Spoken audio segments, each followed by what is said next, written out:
want to talk about King Jaja of Opobo. Many people have been hearing about King Jaja of Opobo from, Boni Kingdom, but many people don't know where he actually came from. His real name is Mbanaso Ozurumba. Is an Igbo name. Okay. Mbanaso Ozurumba from Imo State.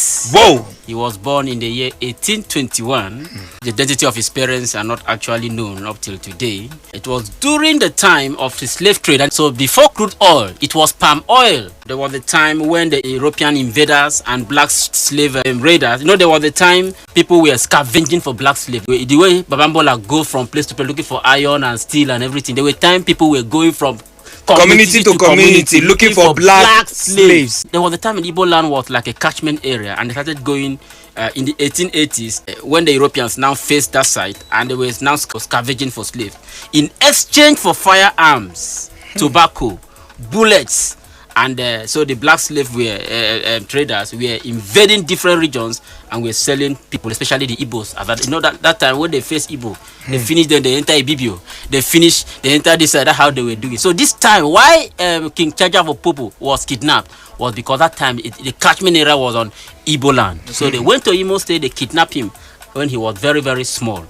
Now, after he was kidnapped and taken to Bonny Island in River State, he was sold to a man called Chief Igani Buguma. He's a Nigerian man, was a slave master. His master, Chief Buguma, now changed his name, his original name. Of course, that time nobody asked you of your original name. The name that Chief Buguma gave him was called Jubo Juboga. His first master, that is Chief Igani Buguma, now resold him to another master called Chief Alali. In Nigeria. Okay. Now Chief Alali now started making use of him, and it was at the point when he was working for Chief Alali in the palm oil business and all that the British, because he was like when the new master Chief Alali now discovered that this guy is very, very smart, he now put him in charge of his trade, and he was doing extremely well. And because of his transaction with the white, then they were unable to pronounce his name Jubo Juboga, because this name sounds like a river's name, Bonny name. If you look at those Bonny, River State and the rest. Now, the British were unable to pronounce this name. That was where they now changed the name to Jaja. Jubo Juboga, JJ. Maybe they just put AA behind. Jubo Juboga. Now, from the 15th to the 18th century, Opobo, like other city-states, gained its wealth from the profit of slave trade and, of course, palm oil. Jaja became the head of the Ana People House, because they were what we call a community. You control this side, they all control this house. So they were always calling it house. Now, later on, there was another house that rose up, another powerful guy rose up, and his name was called Oko Jumbo. Now, Oko Jumbo was the person in charge of the Manila People House, while Jaja was in charge of the Ana People House. So there was a problem between these two houses, because everybody knew that this guy was a slave man. Can't come to our place and take over like that now. So there was a power struggle that ensued among the two rival factions in the house at Bonny then, led by the People House High Chief Oko Jumbo, leading to the breakaway of the faction by Jaja. When this thing was happening, there was dispute for some years that even the traditional rulers could not settle these two people. And now what they did was that they told them that henceforth in this community, firearms will be banned, so that people will not take advantage of them and started shooting themselves. So, but this law only stood for like 2 years. After 2 years, these people started fighting themselves again. But because the firearm was banned, they started using machete and bottles. Now, after the machete, and it was as if it was not enough. The Ana People's House, headed by Jaja, did not know that Manila people have gone to buy firearms from back. They went and bought 32 firearms. Whoa. And used it to fight the Jaja people, the Ana People's House. And they defeated them. A lot of Jaja's people were killed. How can you go you with machete and bottles and stones? This one with firearms. So he destroyed a lot of Jaja's people. And that was what led to the breakaway.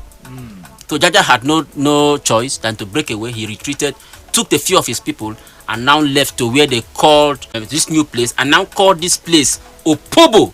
He now named this place after Amaneabo Opobo, The actual pronunciation of that thing is Opobo. Opobo. The people, because of now everybody call it Opobo. He named it after Amaniabo Opobo, Purple, the Perekule the Great. He was the king who reigned between 1792 to 1830.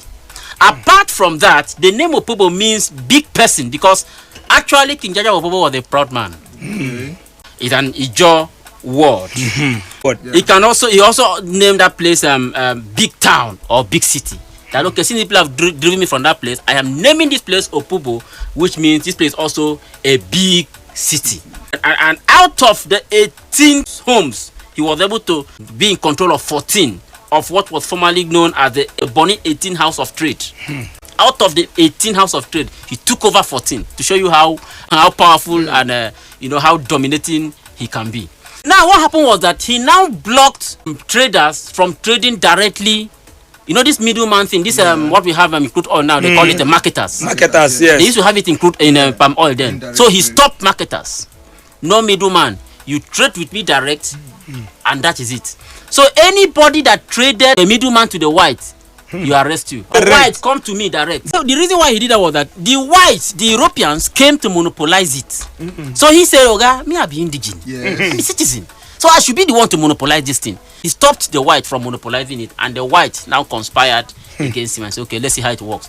Now, the Ibibios and the Anang people, they actually flouted the law of King Jaja, and they went and started trading with the whites. What he did, Opobo started fighting them, and he was able to kill about 100 of them. Whoa! He raided 7 villages, captured almost 100 of them, and killed all of them because of what happened. So because of this, the white now discovered that what they're going to do to this man is to stop him. The ambition of the Europeans to dominate the market grew, thus creating a conflict between Jaja and the British top sales and the business tycoons, one of who was John Holt of Liverpool. John Holt? Yes. This man went and built another palm oil market at the Kwaibo River to reduce the power, the strength of Jaja's own business. Jaja said no go grill. Even when the British came up with some tricks to outlaw what Jaja was doing, in the coast to control the oil region, like a game of chess, he always outsmarted them. So at the 1884 Berlin Conference, the Europeans went and divided Africa. They now put Opobo under Britain. Now Britain come and say, "Guy, now we get here." When the British now moved in to claim it, because the Jaja was taxing the British, and they told him to cease, he refused. Henry Hamilton Johnston, a British vice consul, invited Jaja for negotiations. They come, let us talk. By September 1987, Johnston brought a warship and named it HMS Goshawk. Wait, the warship now be the negotiation? Yes, the warship. So they brought the ship to Opobo and invited Jaja on board. They assured him that nothing will happen to him. When he went on board, he was given 2 bad choices by Johnson.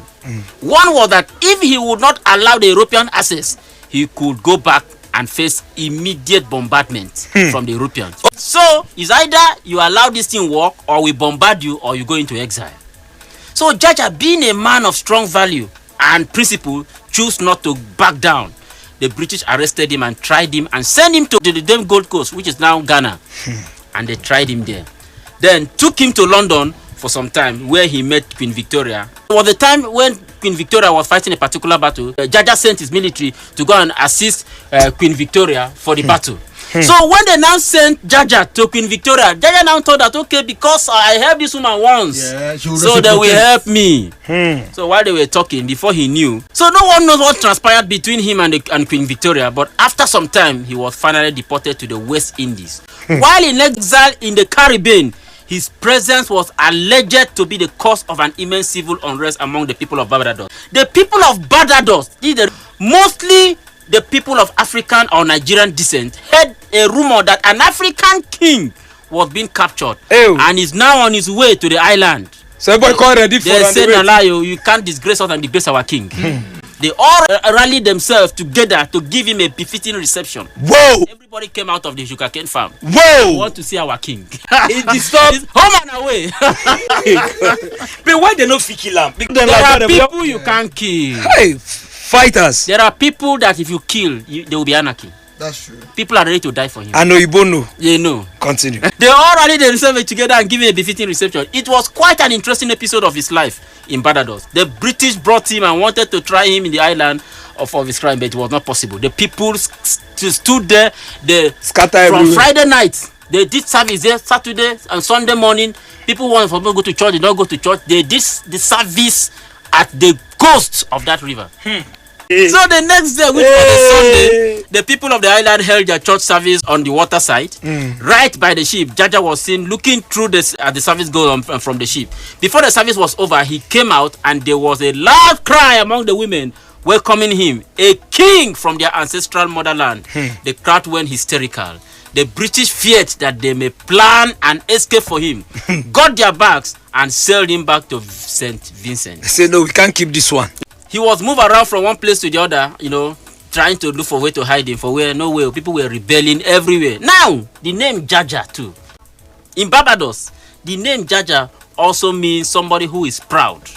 The common slang for someone who is arrogant and carries himself or herself with an air of pride and dignity.